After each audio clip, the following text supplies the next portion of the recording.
Isang SUV at isang kuliglig ang nagsalpukan sa Rojas Boulevard. 5 ang sugatan sa aksidente. Balitang hatid ni Von Aquino.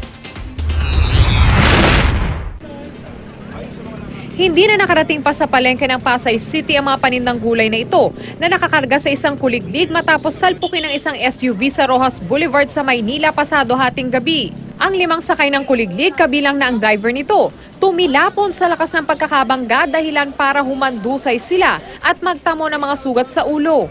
Naramdaman ko na lang po, dito na po ako eh. Tatayo po ako kasi nandun po ako ng mga tao na huwag daw po akong tumayo. Nilalaya na lang po nila ako.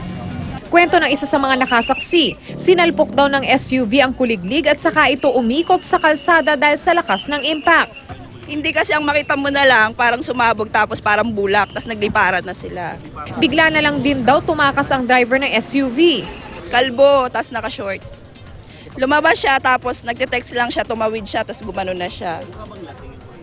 Bali, ang unang step muna natin, talagang papaverify muna natin kung sino yung registered owner ng Land Cruiser. Sana naman po, magpakita naman po siya. Tulungan niya po kami. Kasi po may mga pamilya po kami, may mga anak po kami. Sana naman po, makonsensya naman po siya.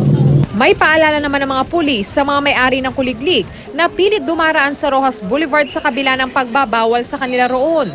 Siguro sa mga ibang daan na lang sila dumaan, maliban dito sa Rojas Boulevard na talaga mabibilis yung mga sasakyan. Nakuha sa loob ng SUV ang isang resibo at iba pang dokumento.